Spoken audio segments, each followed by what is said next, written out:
Hello everyone, अगर आपको मेरा ये वीडियो पसंद आया तो इस वीडियो को लाइक कीजिएगा, इसको ज़्यादा से ज़्यादा शेयर कीजिएगा और मेरे चैनल को सब्सक्राइब कीजिएगा। इस वीडियो में हम बात करेंगे सेक्शन 9 की और सेक्शन 10 की, और इसमें हम उनके केस लॉस के बारे में बात करेंगे जो सेक्शन 10 में दे रखे हैं। So let's start the video. सबसे पहले सेक्शन 9 क्या बात करता है। सेक्शन 9 जो है वो आइडेंटिफिकेशन परेड के बारे में बात करता है, और इसमें 5 बातें जो बताई रखी है वो है कि ऐसा कोई फैक्ट है जो एक्सप्लेन करता है, वो इंट्रोड्यूस करता है किसी फैक्ट इन इशू को, किसी रेलेवेंट फैक्ट को, वो सपोर्ट करता है, वो रिबर्ट करता है कोई इन्फ्रेंस को, आइडेंटिटी बताता है किसी चीज़ की या किसी पर्सन की, या टाइम प्लेस फिक्स करता है जहाँ पर भी वो चीज़ हुई है, रिलेशन बता रहा है पार्टीज़ की। तो वो सब क्या है, वो रेलेवेंट होंगे और वो रेलेवेंट सेक्शन 9 के अंदर होंगे। तो इन सारे 5 पॉइंट के अंदर अगर वो कवर होते हैं तो उन सब चीज़ों को रेलेवेंट माना जाएगा सेक्शन 9 के अंदर।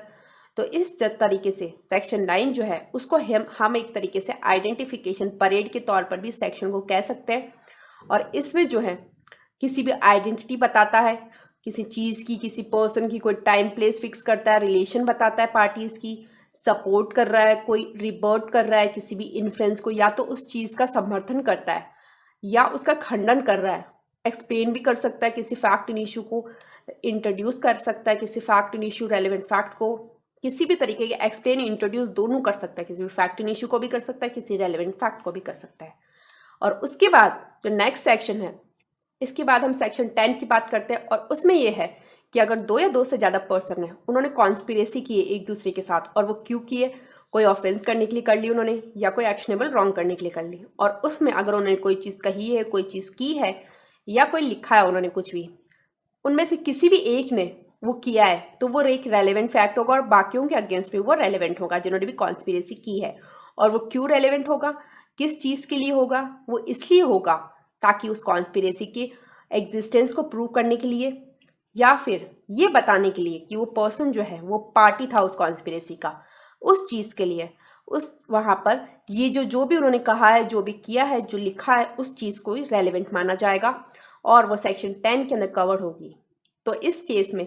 2 या 2 से ज़्यादा पर्सन्स होने चाहिए और वो एक दूसरे के साथ उनकी कॉन्स्पिरेसी होनी चाहिए,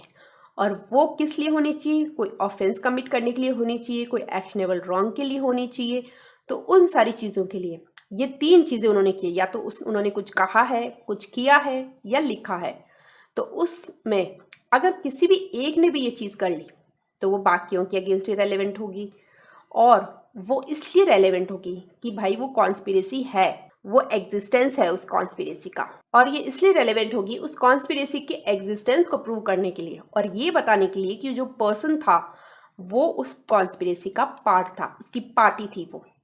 इसके अंदर 3 केस थे। पहला जो केस था वो था R versus black and tie का। इस केस के अंदर जो ब्लैक जो था वो एक कस्टम ट्रक का कंडक्टर था, और टाई जो था वो वहां पर आयात करता था। तो उन पर इस बात का आरोप लगाया गया कि उन्होंने बिना कोई पूरा अपना शुल्क चुकाई हुई माल को पार करवा दिया। ये इन पर एक तरीके से चार्ज लगाया गया कि उन्होंने जो शुल्क था, जो एक तरीके से उसको ना चुकाया ही नहीं उन लोगों ने, और फिर भी उन्होंने माल को वहां पर दूसरी जगह पर ले गए, वो पार करवा दिया उस माल को। तो टाई जो था उसने क्या किया, उसने रजिस्ट्रार में गलत एक तरीके से फॉल्स एंट्री कर दी, और वो इसलिए की ताकि वो फ्रॉड कर सके इस ऑब्जेक्ट के साथ। तो न्यायालय ने जो है, कोर्ट ने ये कहा कि जो रजिस्टर में जो उसने फॉल्स एंट्री की है वो ब्लैक के विरुद्ध उसको एडमिसिबल माना जाएगा यहाँ पर, क्योंकि वो एक तरीके से एक दूसरे से जुड़े हुए थे वो दोनों। तो इस केस में वो ब्लैक जो है उसके अगेंस्ट भी उस चीज़ को एडमिसिबल माना जाएगा। जो इसमें एंट्री, जो फॉल्स एंट्री की थी, उसको ब्लैक के विरुद्ध भी उसको एडमिसिबल माना जाएगा। उसको की तो टाई ने थी, लेकिन वो ब्लैक भी इसमें इंक्लूड होगा क्योंकि ये सेक्शन 10 के अंदर आ गया है, और इसमें उन्होंने एक दूसरे के साथ मिलकर कॉन्स्पिरेसी की है, और वो दोनों कॉन्स्पिरेसी का पार्ट थे, वो एक दूसरे से जुड़े हुए थे, तो इसलिए उन दोनों को इसमें लाइबल माना गया। और जो ब्लैक था उसके अगेंस्ट भी इस चीज़ को एडमिसिबल माना गया, जो उसने फॉल्स एंट्री जो टाई ने की थी उसके लिए। तो इस केस में बेसिकली यही बात की गई थी। फिर जो नेक्स्ट जो केस था वो था मिर्जा अकबर वर्सेस एम्परर का केस। और इस केस में क्या बात कही गई थी, इसमें ये था कि जो मिर्जा अकबर था और जो महल लखा थी और उमर शेख, वो उन तीनों को कन्विक्ट किया गया मर्डर के लिए, अली असगर के जो हस्बैंड था इस महल लखा का। और जो प्रोसिक्यूशन का केस था वो ये था कि जो महल लखा थी और मिर्ज़ा अकबर थे वो असगर से एक आज़ाद होना चाहते थे, और इसलिए ताकि वो एक दूसरे से शादी कर सके तो उमर शेख को उन्होंने हायर किया ताकि उमर शेख जो है वो अली असगर को मार दे। और मर्डर होने के बाद महल लखा जो थी उसको अरेस्ट किया गया कॉन्स्पिरेसी के चार्ज में, और उसको मजिस्ट्रेट के सामने एग्जामिन किया गया और उसने बहुत सारे स्टेटमेंट दिए जिसमें उसने मिर्ज़ा अकबर को इम्प्लीकेट किया कि मिर्ज़ा अकबर भी उसके साथ था। ये स्टेटमेंट जो थे इनको एविडेंस में एडमिट किया गया, ट्रायल जज ने भी किया इनको और जो जुडिशल कमिश्नर था उसने भी किया, क्योंकि वो रेलेवेंट थे और वो एडमिट उनको रेलेवेंट माना गया जो अपीलेट है उसके अगेंस्ट सेक्शन 10 के अंदर एविडेंस एक्ट के। फिर उसके बाद जो अपीलेट जो मिर्ज़ा अकबर थी और जो महल लखा थे उनको ट्राई किया गया कि उन्होंने कॉन्स्पिरेसी की है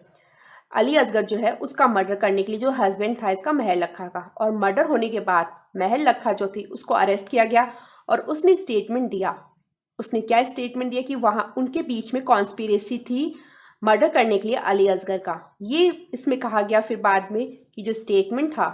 वो दिया गया था और वो पास्ट एक्ट के बारे में था, जो पास्ट जो एक्ट की जो कॉमन इंटेंशन थी इस सेक्शन के अंदर उसके बारे में था। और वो कॉमन इंटेंशन जो थी उस समय थी जब वो चीज़ हुई, लिखी गई या बोली गई। तो ये जो चीज़ जो थी जो लिखी गई बोली गई, जब कॉन्स्पिरेसी उस समय थी उनके एग्जिस्टेंस में तब वो होती तो वो रेलेवेंट है। तो मगर यहाँ पर जो स्टेटमेंट था उसको किसी भी तरीके से एडमिसिबल नहीं माना गया यहाँ पर, क्योंकि अब ये स्टेटमेंट यहाँ पर एडमिसिबल नहीं होगा। तो वो उस समय रेलिवेंट होता जब वो चीज़ जो भी उन्होंने कही की गई, तो वो कॉन्स्पिरेसी जब थी ना वो उस समय फुट पर थी, उस समय उनकी एग्जिस्टेंस में थी वो कॉन्स्पिरेसी, तभी इस चीज़ को रेलिवेंट माना जाता जो उसने स्टेटमेंट दी है उसके बारे में। तो इस केस में बेसिकली यही कहा गया कि जो स्टेटमेंट है वो हेल्ड की गई कि वो एडमिसिबल नहीं होगी, और मिर्ज़ा अकबर वर्सेस एम्परर के केस में ये बात की गई। इसमें जो नेक्स्ट जो केस था वो था Sardul Singh versus state of Bombay का, और इस केस में ये कहा गया था कि सेक्शन 10 जो है वो थियोरी ऑफ एजेंसी के ऊपर है। इसमें जो क्वेश्चन था वो ये था कि वेदर पी जो है वो लाइबल है क्या पार्टनर के तौर पर उस फर्म का, डॉन एंड कंपनी का, जो कॉन्ट्रैक्ट जो था जो उसके और प्लेंटिफ के और फर्म के बीच में हुआ था 1992 में, और रिटन बाय हिम, उसको एजेंट को लिखा उसने जो चार्टर्ड बैंक का था, इंडिया का, ऑस्ट्रेलिया का और चाइना का। उस लेटर में पी ने ये कहा कि वो ये लेटर इसलिए लिख रहा है कंफर्म करने के लिए कि जो भी उसकी कनेक्शन है फर्म के साथ डॉन एंड कंपनी की वो सीवियर कर रहा है। कब से सीवियर कर रहा है? 1 मई 1922 से। तो इसको यहाँ पर रेलेवेंट माना गया इस चीज़ को कि हाँ उसकी जो भी उसने ये लेटर लिखा है वो सही है, वो रेलेवेंट है सेक्शन 10 के अंदर, और इस चीज़ को